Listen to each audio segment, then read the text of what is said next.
시청자 여러분 안녕하십니까?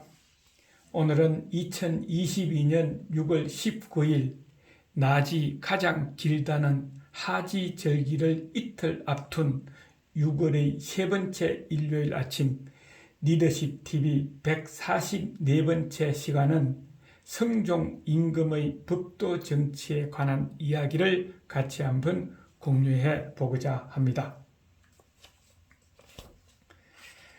성종은 역대 임금 가운데 아랫사람의 의견을 가장 존중했을 뿐 아니라 하의를 상달게 하는 언로를 터줌으로써 법도를 중시하고 나라와 백성을 위한 정치 리더십을 발휘했다는 점은 높이 평가해야 합니다. 그래서 그 사례 한두 가지를 공유해 보겠습니다. 어느 날 성종의 누이인 명숙공주가 인사 문제를 청탁했습니다. 공주의 남편인 홍상의 숙부가 장흥부사로 발령을 받았는데 때마침 그의 부인이 병중에 있어 부임하기가 어려우니 본직을 갈아줄 것을 청탁한 것입니다. 그러자 단 하나밖에 없는 누이의 청탁이라 성종은 이를 받아들여서 한양에 있는 관직에 머물 수 있도록 발령을 다시 내렸죠. 그런데 이 사실을 안 대사관 손비장이 임금의 처사가 부당하다는 상소문을 올렸습니다. 척족에게 사사로운 정을 써서 권력으로 법을 무너뜨릴 수 없사오니 그 척족을 일정 기간 동안 뱃을 자리에 오르지 못하게 하시옵소서 하는 상소문입니다. 다시 말하면 부인이 왕쾌될 때까지 뱃을 자리를 그만두었다가 왕쾌되면 복직시키라 하는 의미가 되겠죠. 이에 성종 임금은 친필로 손비장에게 편지를 내렸는데 그 내용은 다음과 같습니다. 내가 그대의 상소를 보고 매우 당연하게 여기는 바이다. 내가 저지른 처사는 바로 사요 공이 아니니 어찌 부끄럽지 않으랴. 허물을 들었으니 곧 고치기 또한 어렵지 아니하다. 그대가 능히 그 직책을 잘 하고 있으니 심히 가상하게 여긴다라고 했습니다. 성종 임금의 하의 수렴은 이토록 서스럼이 없었다고 합니다. 정치 지도자가 그때나 지금이나 바로 이렇게 하는 것은 사사로운 개인을 위한 정치가 아니라 또 자기에게 주어진 권력보다 법도를 더 중시해서 국가와 국민의 이익을 위한 정치를 해야 한다는 가르침이 아닐까 합니다. 또 성종 임금은 아랫사람의 의견을 허심탄회하게 받아들였을 뿐만 아니라 아랫사람이 자기의 의견을 상달하도록 장려하기까지 했답니다. 그리고 직접 이런 교리를 내렸죠.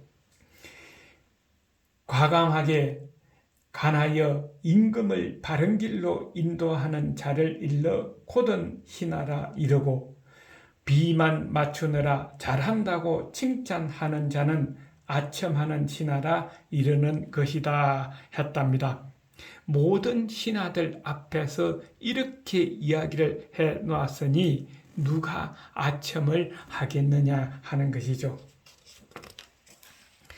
그리고 성종 임금은 성지, 사관, 육조, 삼사 등 모든 관하에 각각 붓 40자루와 먹 20개씩을 내리면서 이것을 가지고 나의 과실을 수시로서 올려라 이렇게 분부를 내렸다는 것입니다.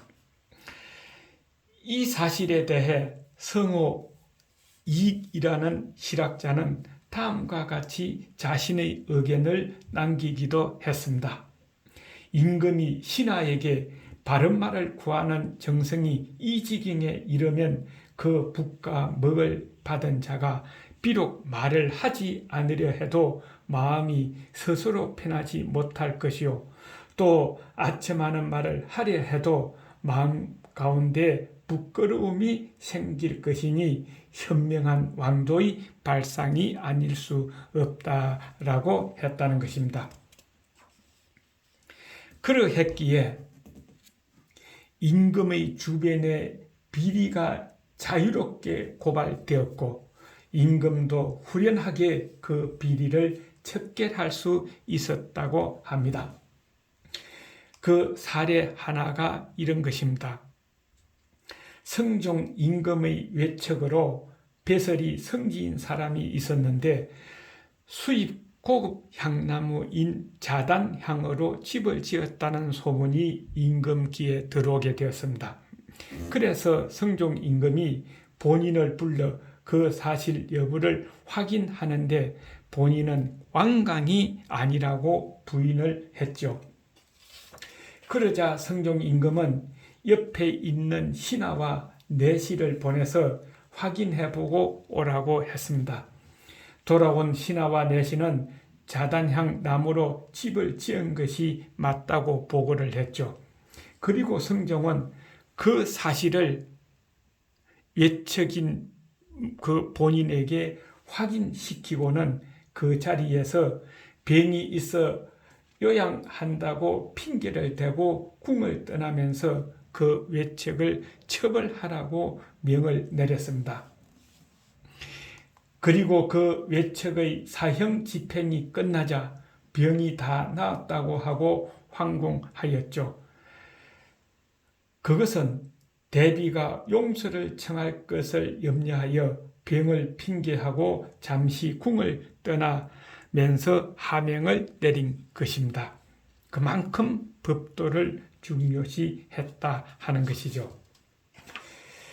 이와 같이 지난 시간에 태종 임금의 법도의 정치와 오늘 성종 임금의 과감한 법도 정치를 생각하면서 오늘의 결론을 내려볼까 합니다. 지금도 마찬가지가 아닐까 하네요. 바로 국민들이 원하는 공통점이 이런 것이다 하는 겁니다. 입법부에서 법을 만들 때, 사법부에서 수사하고 판결할 때, 또 행정부에서 정책을 내고 실행할 때, 그리고 7월부터 새로 시작하는 지방광역단체장이나 자치단체장 등등 모든 정치 지도자는 개인이나 소속단체의 이익을 위한 정치하지 마시고 또 한 사람에게 충성하는 정치하지 마시고 국가와 국민을 위한 이익이 되는 정치를 해 주십사 하는 것이 오늘의 교훈이 아닌가 합니다. 시청자 여러분들께서는 어떻게 생각하십니까? 수고하셨습니다. 리더십 TV의 하준호였습니다. 건강하십시오. 다음 시간에 뵙겠습니다.